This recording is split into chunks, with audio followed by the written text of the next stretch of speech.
Representative Pignatelli. Thank you, Mr. Chairman, and thank you all for being here today. As you know, we did not even have a higher ed committee until about 6 years ago. It was education, which was K through lifelong learning. And I've been on this committee for the 6 years, and every 2 years we seem to have the parade of presidents and chancellors that come and try to educate us on the needs. And every year I'm amazed. Talk about my colleague from Fitchburg stated that you're doing amazing work, that you're doing a bang-up job. You're doing more with less. And I don't know how you're doing it, because you've gotten very entrepreneurial. So I want to applaud you for that. But I also want to share my colleagues from Kingston's concern about access. As a father of a daughter who's actually just turning 17 today, and starting to look at colleges after she graduates next year from the local high school. An honor student. She takes after her mother, thank goodness, in that regard. But an honor student who I'm concerned about access, or her inability to access our state colleges. She's done very, very well. She's a student athlete herself. But if I'm hearing someone that with a 3.4, 3.5, 3.6, or 3.7 can't get into our state colleges, I'm very concerned about two fronts. Number one, guaranteeing slots from community college transfers at a 2.5 when a 3.4 or 3.5 can't get in. I'm very concerned about that. I'd like to have your thoughts about that. And also, Mr. Chairman, I'd like to offer suggestions to this committee that we meet with our education committee, our K-12 education committee, because I don't think our K-12 system, when we heard from our community college presidents about the increasingly high percentage of students starting community college with need of remediation for math, science, and English. Kids are getting out of high school ill-prepared to go into college. Never mind our four-year institutions, our community colleges. I'm very concerned about that. I would love to have a joint meeting at some point in the future with our education committee and maybe a few of our key personnel, chancellors or presidents from our colleges across the Commonwealth, to talk about and have parents realize that an honor student at Lenox High School may not be good enough. I wasn't thinking about it the last couple of years. I was so proud she made the honor roll. But maybe they need to make the high honor roll. I really share that concern and fear. In an area that I live out in the Berkshires, we unfortunately have lost population. We've seen our manufacturing base decline pretty dramatically the last few years. Where are these kids going to go? There's increasing amount of pressure on you folks because of the higher costs of our privates. My sister went to Boston College when it was $12,500. And I don't know how my electrician father, school teacher mother afforded it, but I remember my dad saying, you take care of the books, I'll take care of the bills. Somehow they did it. Well, Boston College is now over $50,000. So the kids and families that were applying to Boston College are now applying to you folks. But the bar is being raised dramatically. So my honor roll student daughter is going to have a more difficult time getting into our state system. Where's she going to go? And that's a fear and concern I have. And I think all of us have that concern. And I really think that we need to have a real serious discussion about education in Massachusetts from the elementary school level right through higher ed.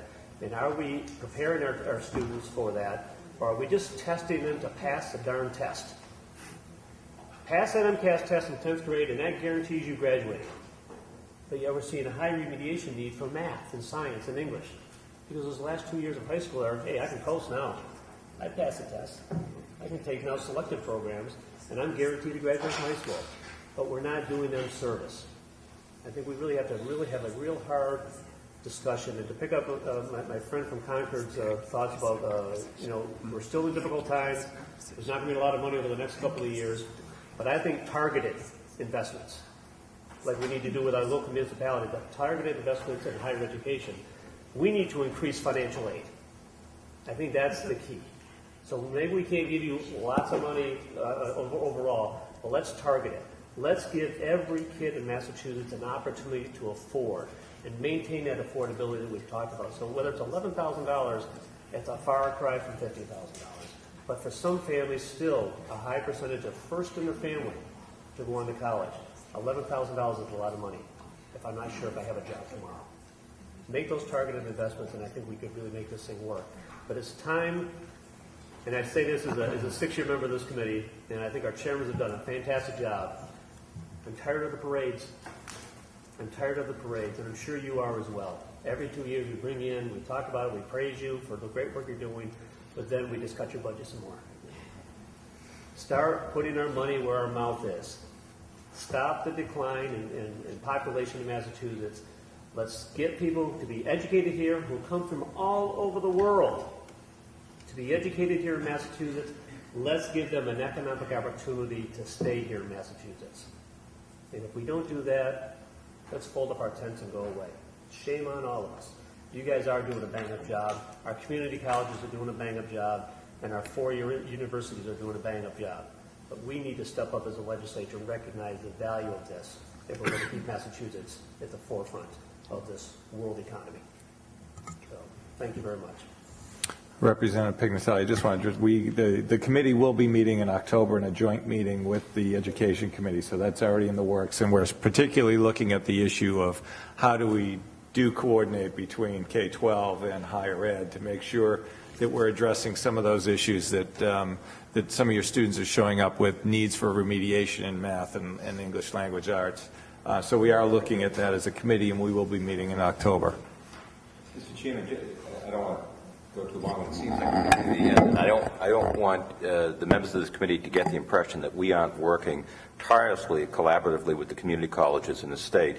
The first thing I did when I became chancellor was I went to meet with all the community college presidents and develop a system of seamless integration so that if somebody is successful at a community college, that they would their courses would count when they got to UMass Lowell. And I went to see Carol Cowan, the president at Middlesex. She does a fabulous job.